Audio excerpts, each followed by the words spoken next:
নমস্কাৰ পুনৰ আপোনালোকৰ মাজলৈ লৈ আহিছোঁ আন এটি কবিতা পিছে আজিৰ কবিতাটিৰ কবি ইংলিছৰ ষ্টুডেণ্ট হিমাক্ষী দাসেও মোৰ কবিতাবোৰ শুনি প্ৰথম কবিতা লিখিবলৈ শিকিছে সেয়ে তাইও মোলৈ প্ৰেৰণ কৰিছে আৰু সেয়ে মই ভাবিছোঁ যে তাইৰ কবিতাটি মই পাঠ কৰি দিওঁ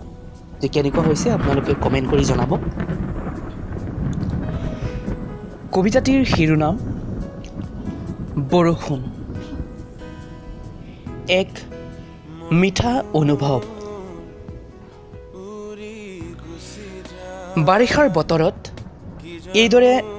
বহু বৰষুণ আহিব বিজুলী ঢেৰেকনিও মাৰিব ধৰিব ৰাস্তাৰ ধূলি বালিবোৰো বৰষুণত ভিজি নাইকিয়া হ'ব কিন্তু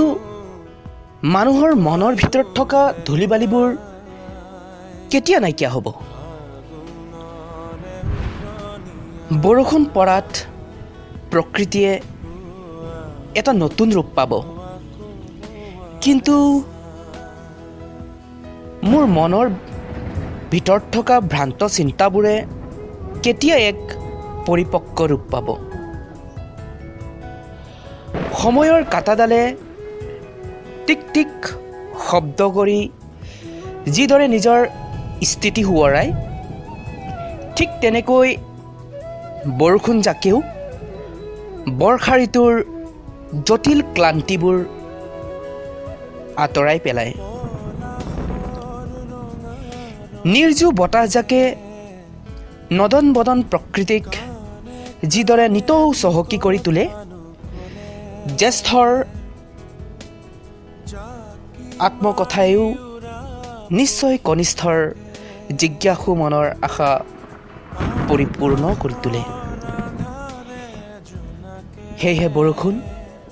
তুমি সদায় আহা আৰু সদায় এনেকৈয়ে থাকিবা সলনি হৈ নাযাবা যেনেকৈ আমি মানুহবোৰ সময়ৰ লগে লগেই সলনি হৈ যাওঁ ঠিক তেনেকৈ তুমি সলনি হৈ নাযাবা তুমি সদায় যেনেকৈ আছা তেনেকৈ থাকিবা কেতিয়াও অহংকাৰ নকৰিবা তথাপিও মানুহৰ ভিতৰত থকা ধূলি বালিবোৰ কেতিয়া আঁতৰিব কেতিয়া সেই মুক্ত আকাশৰ তলত ঘূৰি ফুৰি প্ৰকৃতিৰ সকলো বস্তুকে আঁকোৱালি ল'ব বৰষুণ তুমি আকৌ আহিবা